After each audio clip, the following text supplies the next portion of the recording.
May we come with open hearts and open minds. On New Year's Eve 1999, Nelson Mandela stood in his old prison cell on Robben Island off the coast of Cape Town and lit a candle for hope. He then passed the candle to Mbeki, his successor as Prime Minister, and to a group of children. Standing in the darkness, they received the candle and promised to carry the light for South Africa.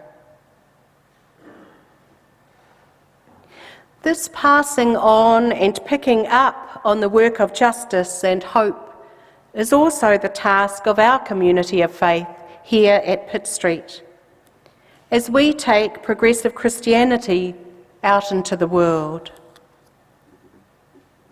We too are called to bear the light of hope.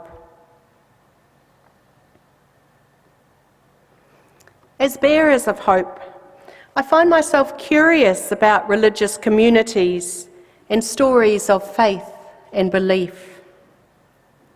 We all know that faith is not about belief in the modern sense, but rather about trust and living boldly in the hope of a new way of being for ourselves and for the world.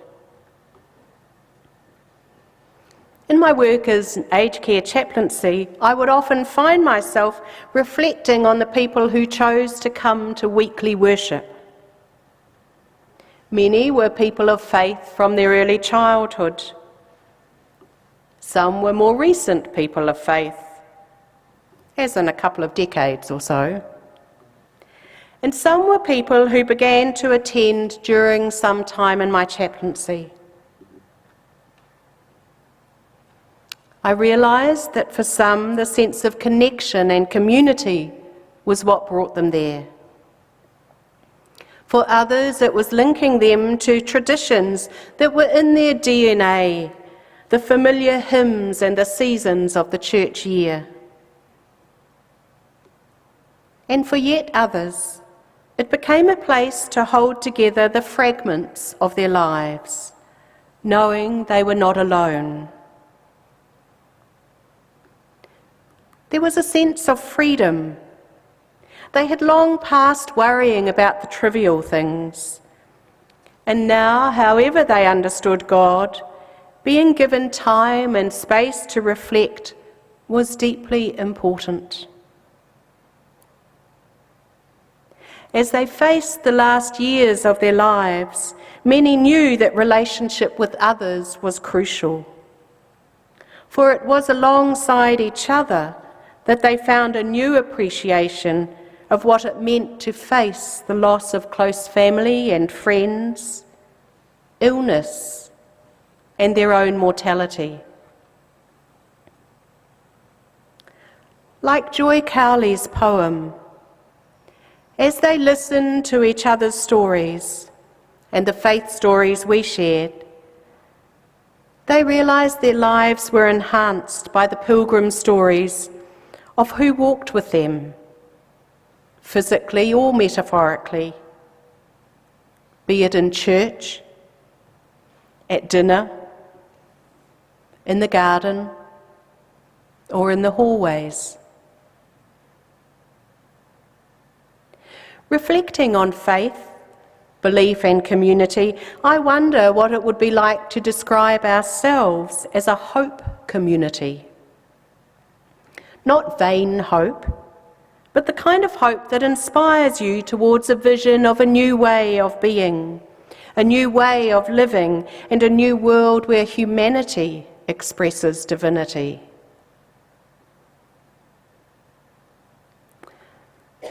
Our heritage in faith and hope are Bible stories, and the stories that have become part of the human tradition since biblical times. I, for one, am very grateful to have this powerful sense of connection to other seekers of wisdom who have gone before us. They might not have had the scientific knowledge that we have now, but like us, they were seekers of wisdom and of meaning.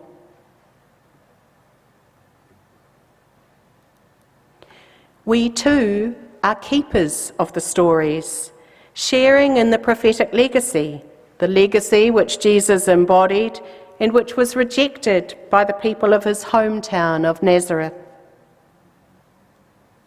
I guess in some ways we could say that's a little like progressive Christianity being rejected by secular humanists and conservative Christians. But Jesus appears not to be daunted by the rejection. He has a community of justice-loving friends, and with them he journeys on, risking, negotiating, taking what has been received through tradition and transforming it for life ahead. And as disciples of Jesus, I believe it is part of our role to listen to this dream and to keep it alive. Believing in Jesus for us means be loving the way of justice, of non-violence, of compassion, and of hope. And so, considering the importance of tradition and story is still significant for us. Images of journey, of dream, of rainbow remain part of our interpretive structures in this church.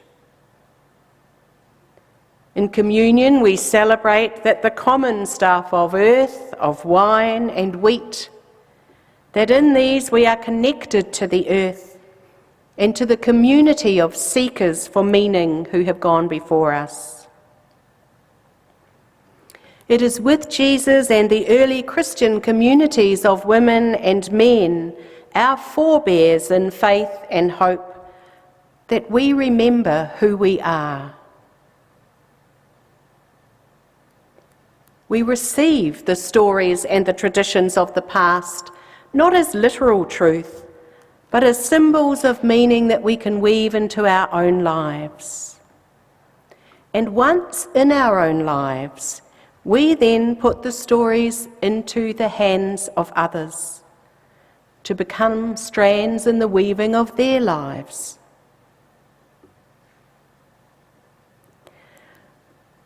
The religious task is imagining, creating a framework in which we live our lives in a way which is not contradicting science, but contradicting market and empire and hopelessness in the face of them.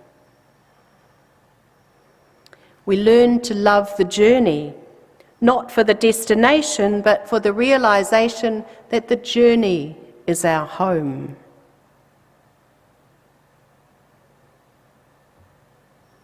And our journey needs marking places, like Jolyon referred to yesterday of Jenny and Tim's wedding. Places where we stay with one another and celebrate who we are and that we are people on a spiritual journey.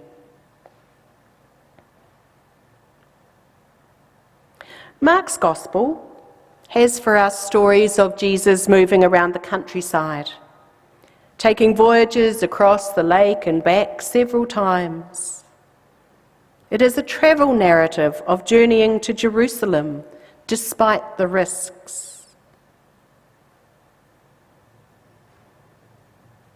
I strongly believe that the community of faith and hope has an important role in our life's journey, providing a strengthening of spirit that enables us to carry on this mission of making justice and love and peace, and also the journey of making ourselves, by our choices, by our acts, by our imagining, reassuring us that it is not stupid or futile to hope for a different world.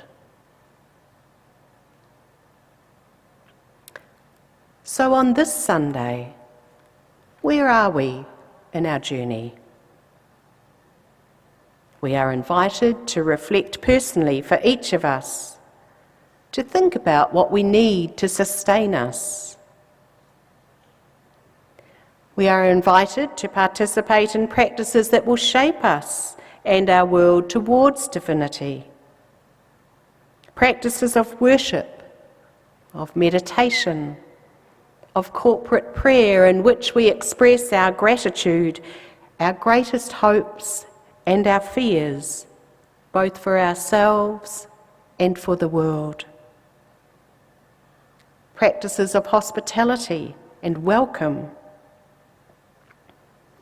For our church and our journey is grounded in who Jesus was and how he understood God's way. Through Mark, we hear in this season after Pentecost instructions on the demands of discipleship, of what it means to follow the Jesus way. And we are invited to see our lives as a pilgrimage with Jesus, who, though it might make no sense rationally, is still present with us in the stories and in our communities. Our task as progressive Christians is to go and be in the world, to reflect on both who Jesus was and what his way is. And it is true that we live, of course, in different times. However, we hear in the biblical stories that as Jesus journeys, he establishes a pattern of life for his disciples that presents uncompromising expectation, especially in relation to what he calls the kingdom of God. In these stories, a vision of the justice and love of the reign of God is revealed. In their context of Palestinian peasantry under Roman rule, the kingdom or reign of God has to be understood as an absolute conjunction of religion and politics.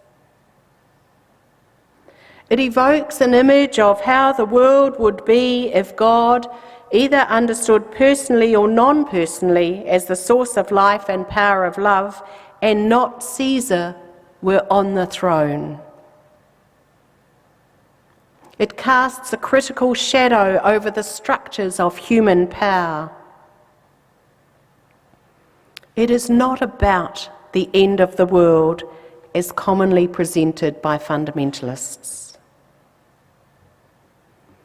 I don't believe that Jesus was focused on the end of the world in the sense of divine cataclysmic intervention to restore peace and justice to a disordered world, but rather that he pointed to a way of wisdom, of how to live here and now, today, so that God's present power is visible to all. This way continues to be revealed to us. And today particularly, I am reminded of what it means to live in God's way, as Margaret and many others make their way to Melbourne for the start of the Uniting Church Assembly. Where will wisdom be found?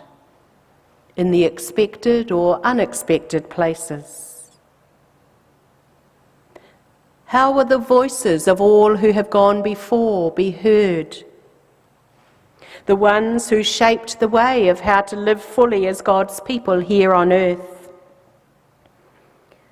The ones who remind us of the need to become disciples in our own time. And this time we are in, this time at Assembly, is post the Royal Commission on Institutional Sexual Abuse. It follows the hideous postal survey on same-gender marriage, as well as the current happenings around religious freedom and discrimination. This assembly will bring forward conversations on euthanasia, on sovereignty of First Peoples, and of course whether or not the Uniting Church will allow its ministers to marry couples of the same gender, among many other topics of conversation.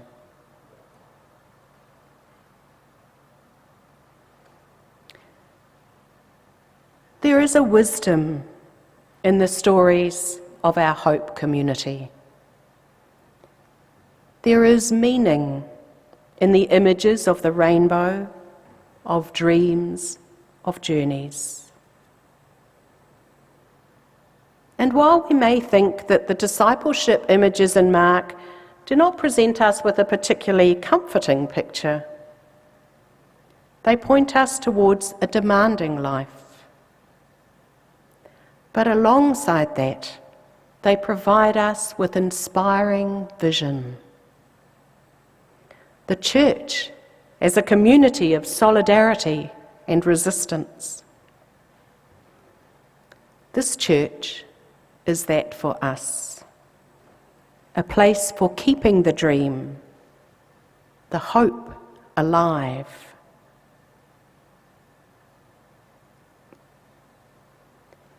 And yet we too move forward. What will we need to change in order to be a community of hope and welcome for the generations that follow us? How will we listen to their visions of hope and their need to live out being disciples while lending them our strength and courage and wisdom? While sharing our stories of delving to the depths in order to discover a fullness of life we never imagined possible.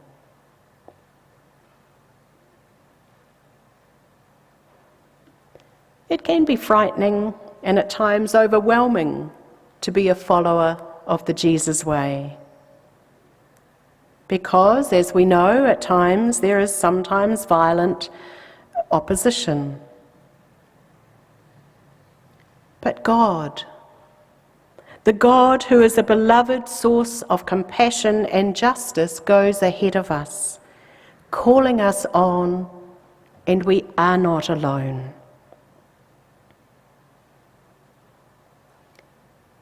So we come this morning, seeking less to understand God and the Spirit than to open ourselves to its sacred flow, released in us through this simple act of gathering, of singing, of praying, and of holding one another and our beautiful yet broken planet in love. May it be so.